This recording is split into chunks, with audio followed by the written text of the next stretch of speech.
Hello, everyone. Welcome to Finlight. Finlight was created with the purpose of helping students learn financial literacy topics in an easy and engaging format so that they can apply them in their future. In this first video, we are going to be covering budgeting and take a look at the different strategies for it and talk about why budgets need to be customized to a person's needs. So let's get started. So first, let's talk about what is a budget and why it's important to have one set up. A budget is just an allocation of income, and the reason why people create budgets is to make sure that they stay on track for their financial goals. For example, if you're trying to buy a used car or save up for college, budgeting can be a great tool to make sure you're not overspending and that you are saving an adequate amount to achieve these kinds of goals. So, when you want to create a budget, the first thing you have to do is identify your financial goals. Again, as I mentioned, this can be things like buying a used car, going to college, taking a vacation, or any other expense that you want to be able to save up for. The second step is tracking your current income and current expenses. This is an important step because it allows you to see the different areas where you are currently overspending, and you can take action on those once you know exactly what those areas are. The third step is determining your expenses, things like needs versus wants. For example, some days you might choose to eat in instead of going out to a restaurant because you're trying to save for your financial goal. The fourth step is choosing the right budgeting tactic, and we're going to go over that in a little more detail in the future slides. The fifth step, this is a very important step. There's no such thing as a universal budget. So what we need to do is adjust our budgets to fit our goals as needed. For example, this could be maybe reducing savings and increasing spending for a short period of time until you get back on track.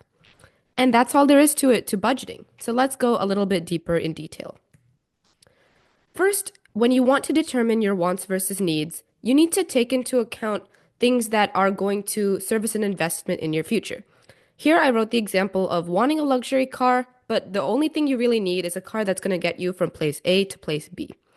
This step also involves analyzing different areas that you're going to put your money into and understanding what your fixed and variable expenses are. So here I have the examples of transportation, health, and housing. Transportation is a variable expense because although you are going to be spending a certain amount on transportation when you're driving to places like your school or workplace, sometimes different situations can cause you to spend more on transportation. Health is also this kind of variable expense, semi-variable expense, because let's say you have an accident, then you're going to be spending more on your health expenses rather than if you're just using your normal amount of money on health.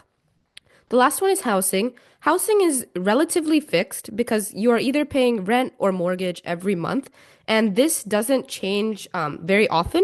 It can change annually, but it's a relatively fixed expense compared to things like transportation and health. Okay, now let's go into some budgeting strategies. So here I have listed 4 of them in the presentation, but obviously there are so many different types of budgeting strategies, and not every budget fits every individual. So that's why it's important to learn about the different budgeting strategies and figure out which one is right for you. So here we have the 50-30-20 budget. And what this says is that you spend 50% of your monthly income on needs, then 30% on wants, and 20% on savings and debt repayment. And this is a good method if you don't really want to know exactly where your money is going, you just want a general category to put it in to allocate your money. The next one is the pay yourself first method, and this involves taking your net income and first putting how much ever you want to save into your savings account and then paying the other bills. So you are technically paying yourself first. You're investing in yourself before you go and you pay your other bills or you spend. This can be a good method to counteract overspending because you're going to have less disposable income after you pay yourself and you pay your bills. The next strategy that we're going to talk about is the zero budget method, and this involves allocating every single dollar from your monthly income into a category and a specific expense. And what this does is leaves you with $0 left in your monthly income. So you have to take into account saving, spending, your discretionary income, all of those things when you're calculating your money in the zero budget method. This is good for people who really want the specific details of where their money is going to go. Okay, I'm spending $5,000 on rent, I'm spending $300 on food, and that is it. That's the fixed expense. The only problem with this is that it often has to be revised because most expenses are variable. Food is variable, transportation is variable, health is variable. So it's important to stay on top of your budgeting if you're trying to do the zero budget method. The last method we're going to talk about today is the envelope method. And although this method may seem a bit outdated, it can still be used and is still beneficial in the modern world.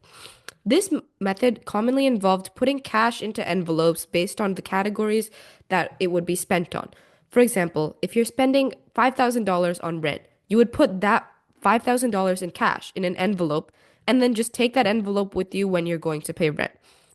Although people commonly do not use cash anymore and payment methods are more often online, there are apps that allow you to use the envelope method and you can put your money into different folders or envelopes and then use it directly from there. So this really makes sure you don't overspend, that you're only spending what you need.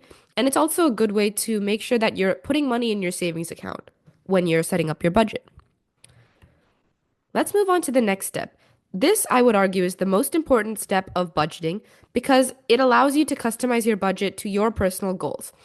Here, I gave the example of the 50-30-20 budget, and then I also changed it a little bit. I made it a 45-25-30 budget.